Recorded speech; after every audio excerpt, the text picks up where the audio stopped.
올해 우리는 어려운 한 해를 잘 걸어왔습니다. 어려웠지만 주님을 향해서 한 걸음 한 걸음 전진하면서 앞으로 걸어왔습니다. 그럼에도 불구하고 우리가 속해 있는 이 현대 사회는 참 믿음으로 살아가기 어려운 풍토가 만들어져 가고 있습니다. 많은 학자들은 말하기를 오늘날은 세 가지가 없는 시대다라고 정의를 내렸어요.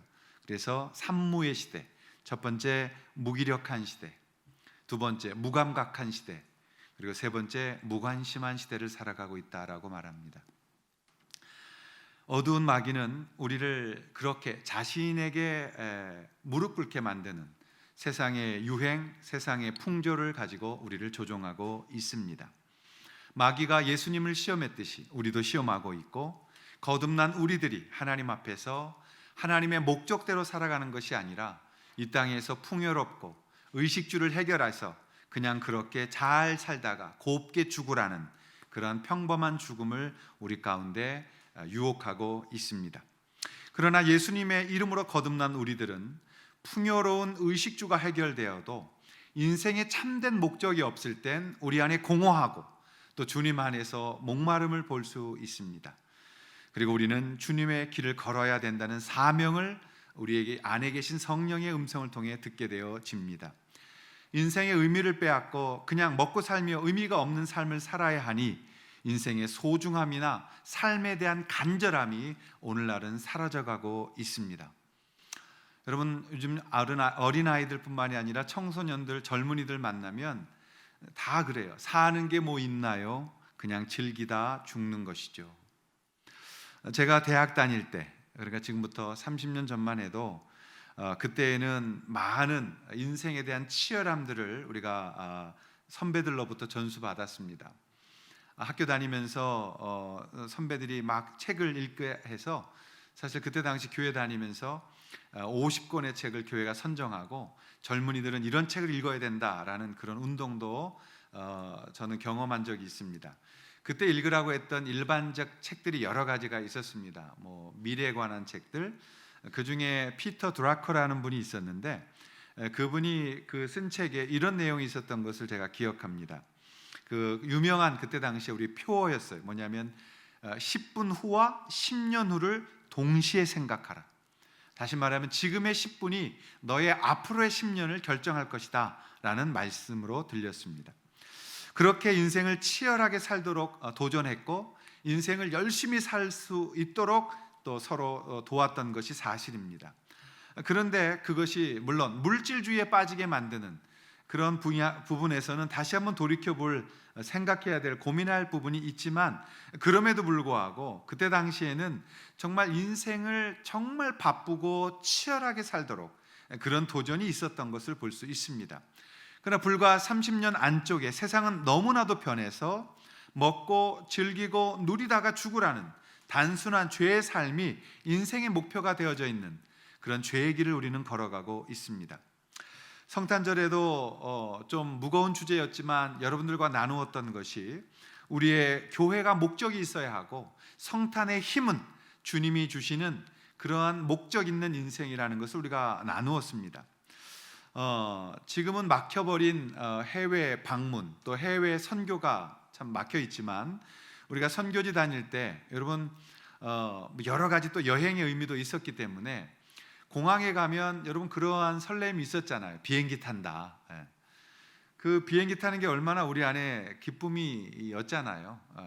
그게 그리워서 요즘 국내로도 돈다면서요. 그 김포에서 떠서 우리나라 국토순례 한 바퀴 하고 다시 김포로 돌아오는 그런 아쉬움을 달래는 이 시대. 여러분들 이런 생각을 한번 상상해 보십시오. 우리가 선교하러 나갔는데 내가 타야 할 비행기가 마음에 안 들어요. 색깔이 너무 우중충해. 그래서 옆에 보니까 되게 산뜻한 비행기가 있어. 그거 타면 되겠습니까? 마치 우리 인생이 그런 거랑 똑같은 것 같아요. 우리가 하나님 앞에서 목적이 분명하지 않고 그 목적으로 가야 될 것이 힘들다고 해서 내가 보기에 좋은 인생을 살아가서는 안 된다라는 것을 우리가 기억할 필요가 있는 것입니다. 여러분, 우리가 오늘 이제 본문을 통해서 그 말씀을 나누려고 합니다. 사도 바울은 자기의 인생을 어떻게 살았는지 그 인생에 대하여 오늘 간증하면서 그 주님이 자신을 붙드신 은혜를 붙잡고 어떻게 자신의 삶을 살아왔고 어느 길을 걸어왔고 인생의 목적지가 어딘지에 대한 분명한, 그리고 어디로 가고 있는지를 분명히 고백하고 있는 것을 볼 수가 있습니다. 바울을 연구하는 학자들은 바울이 대개 AD 1년에 태어났을 것이다 라고 말합니다. 지금 우리가 쓰고 있는 AD의 개념이 좀 안 맞는다 그래요. 그래서 사실 예수님은 AD 전, 그러니까 BC 3년에 태어난 거 되는 거죠. 그래서 이 바울하고 나이 차이가 한 4살 더 예수님이 많으셨다고 합니다. 근데 이 바울이 지금 이 빌립보서를 쓰고 있을 때 나이가 59, 60 고선에 있을 때셨어요. 그러니까 바울이 60년을 살았다는 것은 그 당시의 나이로 말하면 대단히 지금 고령인 거예요. 지금은 이제 뭐 100세 시대를 우리가 살아가고 있습니다만 그 당시에는 60을 살아도 많이 살았다라고 역사가 기록되어져 있습니다. 그럼 이 바울 사도는 지금 60이라는 것은 인생을 거의 살한 생인 거죠. 그런데 바울은 뭐라고 말합니까? 나 살 만큼 살았어가 아니라 나 지금도 표대를 향해 달리고 있어. 나 최선을 다해서 내 인생을 살고 있어. 내가 어디로 가야 되는지를 알고 그 길을 걸어가고 있어라고 말씀하고 있는 것이죠. 오늘 여러분 이 말씀을 통해서 진짜 참 행복을 만난 사람의 삶이 무엇인지, 그리고 그 인생은 어느 길을 가야 되는지, 어떻게 인생을 살아가야 되는지, 한 해를 마무리하는 오늘, 또 내년을 준비하는 오늘, 우리가 이 말씀을 통해서 거룩한 주님 앞에서의 참 인생의 길을 배워가면 좋겠습니다. 우리는 어떻게 해야 거룩한 삶이 되기 위한 길을 걸을 수 있을까요? 첫 번째로 그것은 과거는 잊어버리고 미래의 길을 만들어 가야 한다는 것입니다.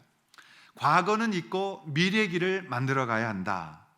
자, 12절 13절 말씀인데요, 우리가 한번 같이 읽겠습니다. 본문 보시면서 시작. 내가 이미 얻었다 함도 아니요 온전히 이루었다 함도 아니라 오직 내가 그리스도 예수께 잡힌 바 된 그것을 잡으려고 달려가노라. 형제들아, 나는 아직 내가 잡은 줄로 여기지 아니하고 오직 한 일, 즉 뒤에 있는 것은 잊어버리고 앞에 있는 것을 잡으려고 라고 말씀합니다. 내가 뒤에 있는 일은 잊어버리고 앞에 있는 것을 잡으려고 가고 있다라고 말씀하고 있는 거예요. 많은 분들이 이야기합니다. 우리의 삶에 있어서 영원히 돌아올 수 없는 3가지가 있답니다. 첫째는 관역을 향해서 발사된 화살, 돌아올 수 없다는 거예요. 두 번째, 급하게 내뱉은 말들, 돌이킬 수 없다는 거예요. 세 번째, 황금 같은 시간을 다시는 돌아오게 할 수 없다는 것입니다. 여러분, 과거는 돌아올 수 없습니다. 그래서 우리들은 잃어버린 것에 초점을 두지 말고 남은 것에 초점을 맞추어 가는 삶을 살아야 하는 것입니다. 바울은 그것을 뒤의 것은 잊어버렸다라고 말해요. 여러분, 우리가 이 표현을 기억해 볼 필요가 있습니다. 이 표현은 운동선수에게 썼던 단어예요. 그래서 여러분, 달리기를 막 달리는데 내가 1등을 했어요. 1등으로 달리고 있을 때 그 1등으로 달리고 있는 사람은 뒤를 돌아다보지 않는다. 뒤를 돌아다보지 않는다. 앞만 보고 달려간다는 것을 이렇게 표현했던 것입니다. 여러분, 우리가 어떻게 뒤의 삶을 돌아보면서 앞을 제대로 달릴 수가 있겠습니까? 우리가 뒤돌아볼 자신이 뒤돌아보고 자신이 어떻게 달렸으며 마음가짐이 어땠는지, 그리고 그 어떻게 여기까지 걸어왔는지, 그것은 우리가 마지막 피니시 라인을 통과한 다음에 주님께 받는 것이지요. 우리가 어떻게 살아야 되는지, 어떻게 달려야 되는지에 우리는 뒤돌아보며 달리는 사람이 되어서는 안 된다라는 것입니다. 에베소서 4장 22절에 보면 바울은 구원받은 이방인들에게 그렇게 권면했습니다. 옛사람을 벗어버리고 새사람을 입어라. 거짓을 벗어버리고 선한 일을 하라. 이 말은 지나간 과거의 아픔과 실제와 그 잘못된 살았던 인생들을 계속해서 기억하지 말라는 거예요. 그래서 여러분, 우리는 예수 그리스도 앞에 회개했다면, 그 회개에서 그것이 다 주님 안에 주님이 처리하셨다면 우리도 주님처럼 그 죄를 잊어버려야 된다는 걸 뜻하는 거예요. 집회 가서 회개하십시다라고 하면 많은 장로님들이 그렇게 하실 때가 있어요. 그 회개를 옛날에 아주 오래전에 지었던 죄를 다시 끄집어내서 그걸 다시 또 회개하는 거예요. 여러분, 그거는 진정한 회개가 아닌 거죠. 주님 안에서 그 주님이 그 죄를 용서하셨다면 우리는 더 이상 그 죄에 대하여 대가를 지불할 필요가 없는 겁니다. 예수 그리스도께서 그 죄를 위하여 죽으시고 우리가 예수의 이름으로 회개했다면 우리는 더 이상 그 죄에 대하여 어떠한 대가를 지불할 게 없어요. 예수님이 다 지셨기 때문에 갚은 거예요. 해결된 거예요. 그래서 그 뒤에 것 때문에 오늘을 망쳐버리는 어리석은 일을 하지 않아도 된다는 것입니다. 주님이 해결하셨습니다. 주님이 다 그것들이 없던 걸로 하셨습니다. 동이서에서 먼 것 같이 반대편으로 던지셨다고 말했어요. 이사야에 보면 바다 저 깊은 곳에 너희의 죄를 던져버려서 눈과 같이 희도록 너희를 만들었다라고 말씀하고 있어요. 근데 우리가 이것을 잊어버리면 자꾸 과거를 돌아보고 실패했던 것을 돌아보고 나는 안 돼, 나는 할 수 없어, 나는 이렇게 연약한 사람이야 라고 자기 학대 가운데 빠지는 걸 봅니다. 여러분, 절대 그럴 필요 없습니다. 옛날 것 잊어버리십시오. 또한 옛날에 잘했던 것 가지고 오늘을 살지 마십시오. 옛날에 나 이런 사람이었어, 옛날에 이렇게 잘 나갔어, 그거 곱씹으며 오늘을 버리지 마십시오. 아니, 오늘을 더 최선을 다해 사십시오. 과거의 경험의 지배를 받아서는 안 된다라는 것입니다. 우리는 날마다 예수님 닮는 그런 새로움으로 거룩해져가는 내일을 만나야 된다는 것입니다. 어제의 실패 때문에 오늘을 잃어버려서는 안 된다는 겁니다. 오늘은 오늘인 겁니다. 어제는 어제 끝난 겁니다. 그래서 그 어제가 오늘을 망쳐서는 안 되는 겁니다. 그러나 거꾸로 오늘 여러분 그 오늘을 아름답게 보내기 위해서는 아름답게 보낸다면 우리는 어제의 실수가 간증이 될 수가 있는 거죠. 오늘 하나님 앞에서 난 이렇게 변했습니다. 과거에는 이렇게 연약한 사람이지만 오늘 나는 이렇게 변했습니다. 그러므로 나는 새 사람이 되었습니다. 그리고 나는 새롭게 살아갈 것입니다. 그 고백으로 주님 앞에 서서 오늘 우리의 길을 걸어가고 있다면 우리의 과거의 실패는 오히려 간증이 되어질 수가 있는 것입니다.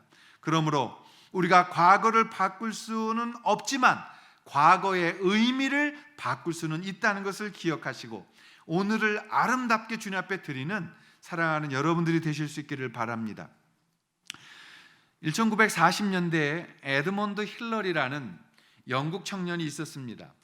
영국 청년의 꿈은 에베레스트 산을 정복하는 것이었습니다. 세상에서 가장 높다고 말하는 저 에베레스트 산을 내가 꼭 정복하겠다라고 말하고 거기에 나섰지만 결국 실패하고 맙니다.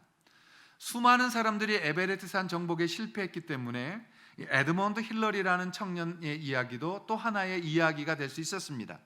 그런데 에드먼드 힐러리가 오늘 저의 입을 통해서까지 회자될 수 있을 만큼 유명해진 것은 그가 실패한 뒤 그 산을 내려오면서 했던 자신의 어떤 고백과도 같은 말 때문이었습니다.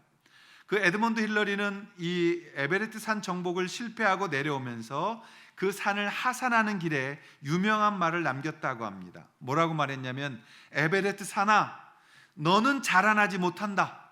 그대로일 것이다. 그러나 나는 자라날 것이다. 나의 기술도 자라날 것이다. 나의 힘도 자라날 것이다. 나의 경험도 자라날 것이다. 나의 장비도 자라날 것이다. 그리고 나는 다시 돌아올 것이다. 그리고 기어이 너를 정복할 것이다. 그 유명한 말을 남기고 10년 후인 1953년 5월 29일 에드먼드 힐러리는 다른 산악인 2명과 함께 역사상 처음으로 에베레스트 산을 정복할 수 있었다라고 말합니다. 우리가 인생 속에서 실패는 우리에게 아주 보편적으로 일어나는 일들이 아니겠습니까? 실패가 많았다는 것은 그만큼 많은 도전을 했다는 뜻이 아닐까요? 그리고 많이 도전한 사람은 결국 많은 성공을 거둔 사람이 되지 않겠습니까? 여러분, 실패를 두려워하지 마시고 예수 그리스도 안에서 주님이 기뻐하시는 그 길을 걸으며 도전하며 하나님 앞에서 과거는 잊어버리고 날마다 새로운 주님을 따라가서 성숙해져가는 그런 우리가 될 수 있기를 바랍니다. 바울은 자랑할 것이 많았어요. 그리고 과거에 화려한 사람이었어요. 그래서 그 예수님 만났을 때 그는 이렇게 고백합니다. 이 빌립보서 3장 8절에 보면 자신의 모든 옛것을 배설물로 여긴다라고 말했습니다. 나의 자랑거리는 배설물일 뿐입니다. 나는 오직 예수 그리스도만 붙잡고 그분을 따라가 그분 앞에 날마다 나는 미래의 길을 바라볼 뿐입니다 라고 고백한 것이죠. 여러분, 사도 바울은 이것을 배설물로 말씀했고, 예수님은 우리에게 너희들 오른손이 착한 일을 했다면 왼손이 모르게 하라고 우리를 가르치셨습니다. 그것은 무엇입니까? 우리가 어떤 선한 일을 했을 때 그것이 나인 줄 착각하지 말고, 내가 선한 일을 했을 때 미래를 바라보며 오늘을 덮고 나아가는 성숙함으로 나아가는 우리에게 말씀하시는 것입니다. 사랑하신 여러분, 우리가 우리 날마다 미래를 이야기하며 살아가는 그런 믿음의 사람들이 되어졌으면 좋겠습니다. 과거에 집착해 살면 안일 주의에 빠지게 되어집니다. 그렇습니다. 그럼에도 과거라는 것은 아름다운 추억을 남겨둘 수가 있는 거예요. 그래서 오늘 여러분, 한 해가 가기 전에 앨범 정리하십시오. 어떤 앨범이냐면 마음의 앨범. 한 해 동안 하나님 앞에서 정말 감사하고 좋았던 것 마음에 고이고이 정리하시고, 한 해 동안 버려야 했던 것들 이제는 다 내어버리시고 내년을 새롭게 준비할 우리의 그릇을 준비하는 시간이 되셔야 합니다. 과거는 회개와 감사로 접어내시고 올 한 해 달려온 길을 보면서 내년에도 우리가 가야 할 영광의 사명의 길을 준비하는 저와 우리 공동체가 되시기를 주님의 이름으로 축원합니다. 우리 이제 한 걸음 더 나아가서 우리는 어떻게 해야 정말 우리의 길을 걸어갈 수 있는 것을 배울 수 있겠습니까? 두 번째로 그것은 온전히 이룬 자들이 되어져 가야 한다는 것입니다. 완전한 자들이 되어져 가야 된다. 자, 15절 16절 말씀인데요, 우리 다 같이 한번 가정에 계신 분들도 스크린 보시고 함께 읽겠습니다. 시작. 그러므로 누구든지 우리 온전히 이룬 자들은 이렇게 생각할지니, 너희가 달리 생각하면 하나님이 이것도 너희에게 나타내시리라. 오직 우리가 어디까지 이르렀든지 그대로 행할 것이라.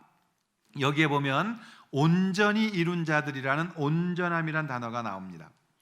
여기서 온전한, 그리고 한 번 더 사용 더 되어지는데 그 온전함이라는 뜻은 12절에 가보면 온전히 이룬 자라는 말로 또 쓰이게 되어집니다. 그리고 15절에는 온전한 자들이라고 말합니다. 근데 여기서 온전하다는 뜻이, 완전하다는 뜻이 텔레오스라는 단어예요. 이 텔레오스라는 단어는 뭐냐면 우리가 예수님처럼 완벽해져 간다라는 것을 말하는 게 아니라 기능적인 완전을 설명하고 있는 겁니다. 기능적인 완전함. 그러니까 기능적인 완전함, 그 말은 무슨 뜻이냐면 예수님께서 나를 죄 가운데 붙잡아 건져내신 목적에 대하여 적합성을 갖는다, 이런 뜻이에요. 다시 말하면 예수님이 나를 죄에서 건져내실 때 그냥 건져내신 것이 아니라 나를 어디에 기쁘게 사용하기 위하여 건져내셨다라는 사명 차원에서 말하고 있는 겁니다. 예수님이 나를 그냥 모르는데 빨리 막 아무나 건져낸 게 아니라 한 영혼 한 영혼 건져내셨을 때, 구원하셨을 때 그 구원의 목적을 가지고 있다라는 것을 말씀하고 있는 것이다라는 것입니다. 사도 바울이 지금 이 단어를 쓸 땐 이런 말인 거예요. 내가 사울이었다. 내가 예수 그리스도를 너무너무 싫어했다. 그래서 예수 믿는 사람들을 돌로 쳐 죽이고, 내가 사내들인 공의의 공문을 가지고 다메섹을 지나 저 소아시아에 있는 예수쟁이들 잡아다가 전부 다 죽이고 핍박하기 위해서 걸어갔던 나는 사울이었다. 그런데 다메섹상에서 나는 예수님을 만났다. 너무나 밝은 빛 가운데 나는 눈을 멀어버렸고 이렇게 고백했다. 누구십니까? 그때 그 빛 가운데 서신 분이 말씀하셨다. 사울아, 어찌하여 나를 핍박하느냐? 나는 너가 핍박하는 예수다. 그때 주님이라고 나는 그를 고백할 수밖에 없었고, 그를 만나고 그 주님 안에 신앙 고백을 드렸으며 그 주님의 사람이 되었다. 자, 여기까지가 구원이에요. 근데 이렇게 말하는 겁니다. 그 주께서 내게 말씀하시기를, 내가 그분께 질문했다. 누구십니까? 네가 핍박하는 예수다. 그리고 나는 또 하나를 질문했다. 내가 무엇하리까? 바울의 두 가지의 고백이었어요. 누구십니까? 네가 핍박하는 예수다. 그 주님 만나고 바울은 말합니다. 주님, 내가 무엇하리까? 이게 바로 온전함이란 단어예요. 내가 무엇하리까? 나를 부르신 목적이 무엇입니까? 나는 예수님을 핍박하고 예수님을 그렇게 못되게 괴롭혔습니다. 교인들을 죽였습니다. 교회를 핍박했습니다. 그런데 나에게 구원 주시고 은혜 주시고 나를 이 죄 가운데 건져주신 목적이 무엇입니까? 그게 바로 텔레이오스라는 단어예요. 여러분들을 건져내신 목적이 무엇입니까? 나 같은 인간을 붙드셨다면 이유가 있을 것입니다. 나를 불러내신 그 이유, 즉 그 비전을 잡고 싶습니다. 예수님이 나를 붙잡은 목적이 있습니다. 그 목적을 실망시켜드리고 싶지 않습니다. 그래서 나의 전생애를 들여서 그것을 향해 나는 지금 달려가고 있습니다. 그것이 나의 인생의 목적입니다. 그래서 내 인생의 길을 나는 지금도 주님 앞에 올려드리고 그 길을 걷고 있습니다. 그것이 텔레오스입니다. 그것이 바로 온전한 자라는 뜻입니다. 이 고백인 우리 모두를 붙잡는 예수님의 꿈인 것입니다. 예수님이 여러분 구원하실 때 건져내시고 모르는 것 아니잖아요. 예수님은 우리를 너무너무 사랑하셨고 창세전에 우리를 택하셨고 우리를 구원하기 위하여 예수 그리스도가 오셨고 피 흘려 죽으셨고 그 모든 몸에 있는 물까지 쏟아내시는 그 은혜 가운데 우리를 건져주셨습니다. 그 주님이 우리를 모르고 건진 것이 아니라 나를 너무 사랑해서 자기를 우리의 대속물로 주셨고 건져내신 것을 우리는 복음이라고 믿고 있습니다. 여러분, 그렇다면 우리가 예수님의 꿈을 가진 사람들이에요. 한 사람 한 사람 인생 거저 살다가 그냥 죽어버리는 게 아니라 한 사람 한 사람 주님 안에서 주님의 꿈을 가지고 여기에 있는 것이에요. 그렇다면 우리는 어떻게 살아야 합니까? 그렇다면 우리는 어느 길을 걸어야 합니까? 그렇다면 우리는 어떤 신앙의 고백이 필요합니까? 우리도 바울처럼 온전한 자가 되는 것, 주님이 부르신 부름의 그 목적을 따라 내 인생이 완성되어져 가는 것을 향해 우리는 달려가야 한다는 것입니다. 머뭇거릴 수 없습니다. 뒤돌아볼 수 없습니다. 우리는 주님을 향해 달려야 합니다. 그것이 우리의 최고의 축복이며 그 주님의 은혜에 우리의 것을 드리는 것이라고 말하는 것입니다. 여러분, 한 번 더 이 부분을 올해 가기 전에 여러분에게 강조하고 싶습니다. 여러분, 이런 비전, 사명 이런 말 하면 우리는 요즘은 다 그것을 목사들에게 떠넘기려고 하는 그러한 좀 안 좋은 풍조가 굉장히 많이 있습니다. 이런 말 하면 목사님들이나 선교사님들이나 아니면 교회 직분자들이나 장로님들이나 이런 분들이나 교회에 헌신하는 것이다 라고 말하는, 나는 평신도야 라고 말하는 것으로 자신을 숨길 때가 있습니다.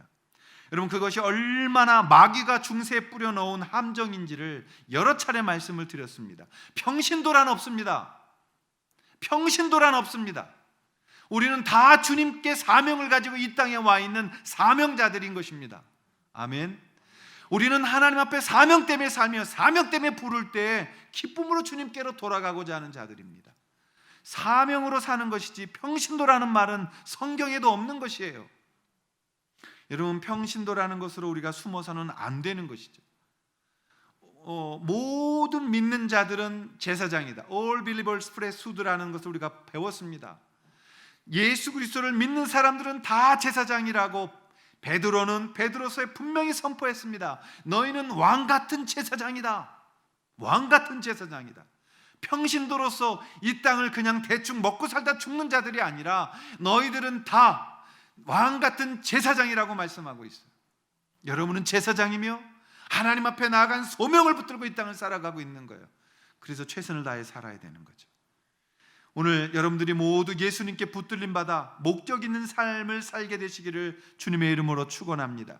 사역은 단순한 교회 일들이 아니라 한 영혼을 살려내는 사람과 섬김을 통해서 하나님의 나라가 확장되어져 가는 것을 우리는 사역이라고 정의하는 것입니다. 그렇습니다.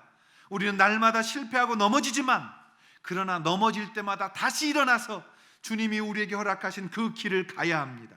다시 일어나서 가야 합니다. 오늘 예수님께 붙잡힌 바 되어서도 아직 이기적이고 자기밖에 알지 못한다면, 어린아이처럼 자기만을 바라보는 모습이 있다면 여러분들에게 이렇게 말씀드리고 싶어요. 여러분, 그런 모습을 바라보며 거룩한 불만을 품기를 바랍니다. 내가 하나님 앞에 왜 더 거룩해질 수 없는지, 내가 왜 하나님 앞에 제사장으로서 더 바짝 주님을 따를 수 없는지, 내가 왜 이렇게 대충대충 인생을 살아가며 세상 연락을 즐기고 싶어 하는지, 우리가 거기서 깨어나야 된다는 것입니다. 거룩한 불만, 그 거룩한 불만이 있는 자들에게 성령은 임재하여 주실 것입니다. 내가 어디로 가기를 원하기 전에 내가 어디에 있는가를 알아보며 주님 앞에 기도하고 나아가는 삶, 하나님 앞에 내가 무엇을 하기 위하여 무릎을 꿇고 내가 주님 무엇하리이까 바울처럼 고백하며 온전한 삶으로 붙들림 바 되어진 붙잡음을 완성해 나아가기를 원하는 삶, 그 삶이 있을 때 우리의 삶은 값진 것이며 주님이 우리에게 역사하시며 우리와 동행하시는 주님을 우리는 만나게 되어질 수 있는 것입니다. 주님이 우리를 구원하셔서 아들 되게 하셨습니다. 이제는 성화의 가정 가운데서는 우리가 달려야 되는 것입니다. 하나님 앞에서 과거를 돌아보거나 과거에 매여 사는 삶이 아니라 날마다 새롭게 거룩한 불만을 가지고 주님 닮기를 원하여 주님께로 나아가 무릎을 꿇고 합당하게 주님을 살아가는 그런 인생이 우리 가운데 있을 때 그 목적이 있는 인생이 되어질 수 있는 것입니다. 목적의 삶은 능동적으로 삶에 대처합니다. 목적의식이 있는 사람은 계속적인 변화와 또 성숙을 추구하며 살아가는 것입니다. 진정으로 미래를 잡는 성숙한 자가 되기 위해서는 변화를 추구해야만 되는 거예요. 변화되어질 수밖에 없는 거예요. 우리는 날마다 새로운 피조물이기 때문에 날마다 변화되어져 가는 겁니다. 우리의 아이들이 날마다 성장해 가듯이 우리는 날마다 변화되어져 가는 것을 볼 수가 있어야 되는 겁니다. 굉장히 크리스찬 문학가로서 많은 책을 썼던 분이 있었습니다. 이분은 뭐 회사들 다니면서 강연도 많이 하는 일반 그 컨설턴트로서도 활용이 많은 굉장한 베스트셀러를 많이 쓴 책이에요. 존 맥스웰이라는 분이 있습니다. 이 존 맥스웰이라는 분이 변화의 본질을 4가지로 말했어요. 변화란, 첫째, 변화는 옵션이 아니다는 거예요. 변화는 해도 되고 안 해도 되는 게 아닌 거예요. 두 번째, 변화는 피할 수 없는 것이라는 거예요. 여러분, 변화는 피할 수 없습니다. 세 번째, 변화는 절대 필요한 것이다. 변화가 없는 자는 미래를 잡을 수 없다는 거예요. 우리가 여러분 그 교회가 더 세상보다 빨라야 되지 않아요? 교회보다 더 세상을 이길 만한 능력을 가져야 되지 않나요? 그것이 우리가 잘 먹고 잘 살기 위한 이기주의가 아니라 세상을 섬기기 위한 사랑과 세상을 감동시킬 수 있는 더 빠른 믿음의 우리의 삶이 있어야 되는 거예요. 공부하셔야 돼요. 우리가 하나님 앞에 노력해야 돼요. 기도해야 돼요. 창의적인 것들을 달라고 무릎 꿇으셔야 돼요. 네 번째, 변화는 건강한 것이라는 것입니다. 다시 말하면 변하지 않는다는 것이 건강하지 않은 거죠. 성숙으로의 변화에 미래를 받아들이고 미래를 준비해가는 성숙한 변화, 오늘보다 내일이 더욱더 성숙해져 가는 그 변화, 그것이 바로 미래를 잡는 것입니다. 그리고 그 길을 걸어가는 것입니다. 그냥 잡아서 지는 게 아니라 그 삶을 이끌어가는 것입니다. 거기엔 우리가 대가 지불을 해야 돼요. 어떤 대가를 지불해야 될까요? 저는 이 얘기를 보면서 참 의미심장한 이야기라고 생각합니다. 어떤 선생님이 아이들에게 숙제를 내주었다 그래요. 아이들의 그 학생들의 창조적인 모험심을 좀 실험해 보기 위해서 흥미로운 숙제를 남겼다 그래요. 숙제가 뭐냐면 어떤 사람이 그 호랑이에게 쫓기게 되었어요. 한참 쫓겨 달려가다가 보니까 낭떠러지가 앞에 있는 거예요. 앞에는 낭떠러지고 뒤에서는 호랑이가 쫓아올 때 여러분은 어떻게 할까요? 라고 숙제를 남긴 거예요. 여러 아이들이 숙제를 해왔습니다. 어떤 아이는 확 돌아서서 호랑이하고 눈싸움으로 째려본다. 어떤 아이는 확 돌아서서 죽은 채 버린다. 어떤 아이는 소리를 지른다. 여러 가지 답을 냈답니다. 그런데 한 아이의 대답이 그 선생님의 마음에 흡족하게 보였는데 그 학생은 뭐라고 대답했냐면 간단하게 썼다 그러죠. 꿈을 깬다. 이건 꿈이다 이거예요. 여러분이 하나님 앞에 정말 거룩한 불만을 가지고 승리하는 대가 지불을 한다는 것은 꿈을 깨는 거예요. 우리가 꿈속에 지금 빠져 사는 거예요. 여러분, 세상은 절대 생명을 줄 수 없어요. 꿈 깨세요. 세상은 절대 우리를 행복하게 할 수 없어요. 꿈 깨세요. 여러분, 절대 세상은 우리를 영화롭게 할 수 없습니다. 꿈 깨십시오. 돈이 우리를 만족시킬 수 없고 명예가 우리를 만족시킬 수 없고 어떠한 것도 우리를 만족시킬 수 없어요. 오직 주님 앞에 나와서 그 주님의 길을 걸어갈 때만 우리는 온전한 주님의 은혜를 경험할 수가 있는 거예요.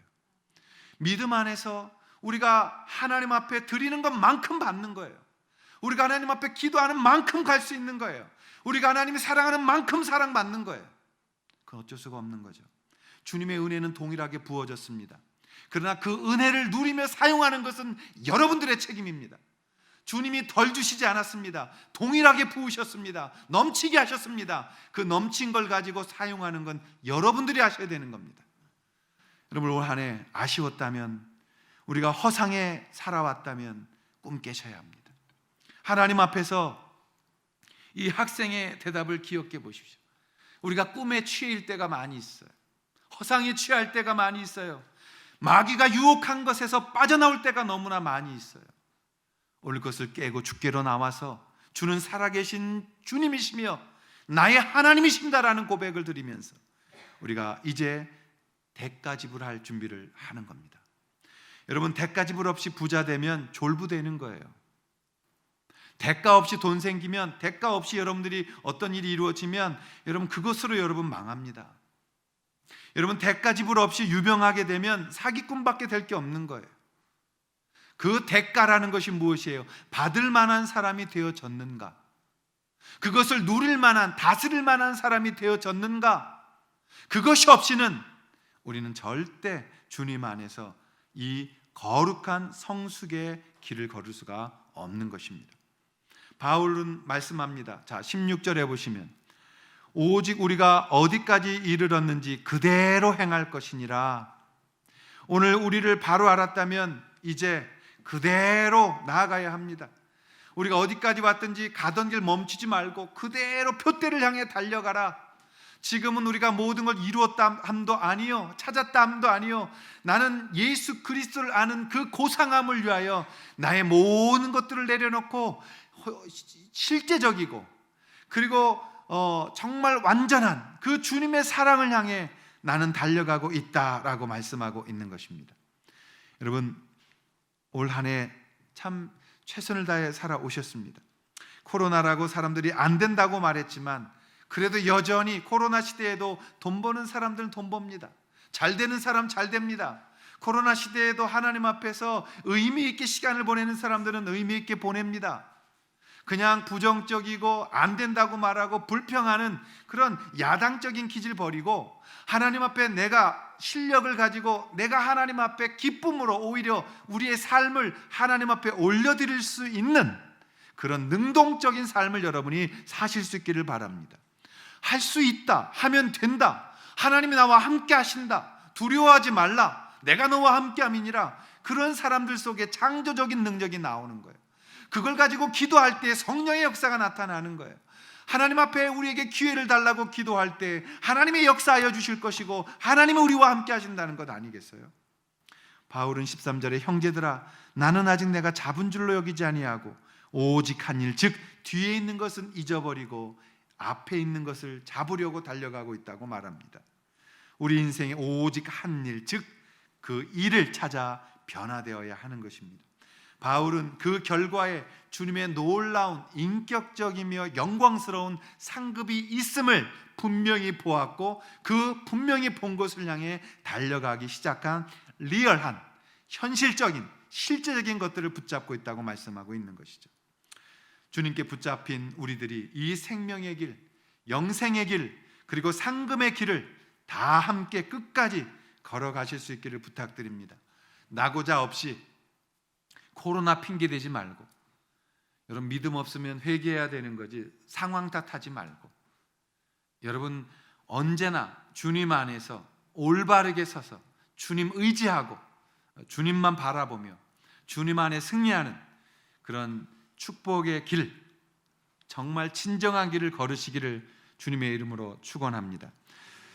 유명한 아프리카의 선교사 한 분이 있었습니다. 이분은 선교사적으로 굉장히 유명한 분인데 데이빗 리빙스턴이라는 분이었어요. 데이빗 리빙스턴의 전기를 읽어보면 그가 노년이 됐을 때 이제 선교지에서 모든 것들을 마치고 안식년으로 영국에 돌아오게 됩니다. 많은 사람들이 이 리빙스턴을 맞이하러 나왔다고 해요. 그러면서 기자들까지 나와서 이런 질문을 던졌다고 말합니다. 리빙스턴에게 이제 어디로 가실 겁니까? 당신 그 아프리카에서 수많은 선교를 했고 많은 일들을 했습니다. 그리고 그 일을 마치고 이제 고국에 돌아왔습니다. 이제 당신은 어디로 가실 겁니까?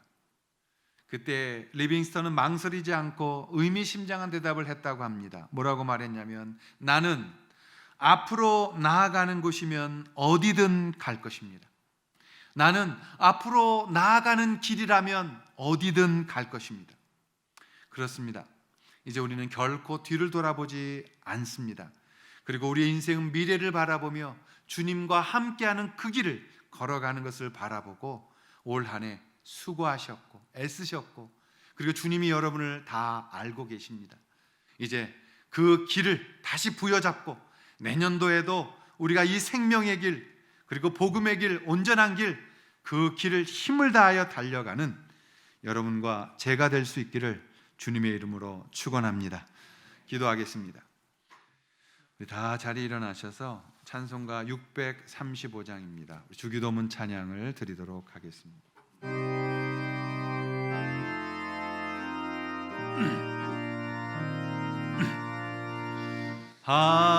하늘에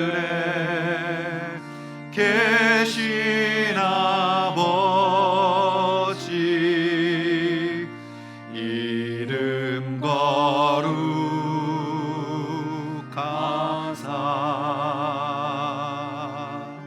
주님 나라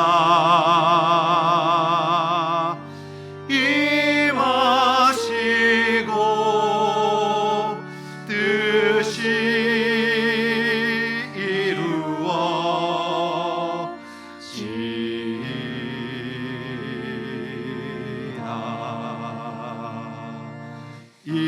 일용할 양식 주시고 우리들의 큰 죄 다 용서하옵시고 또 시험에 들게 마시고 악에서 구원하소서. 대개 주의 나라 주의 권세 주의 영광 영원히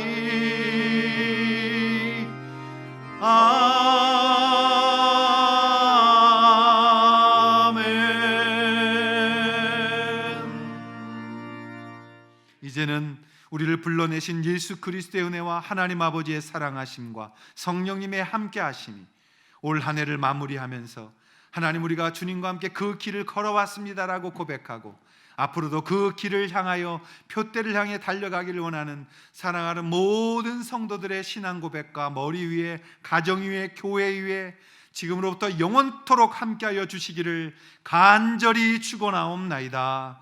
아멘.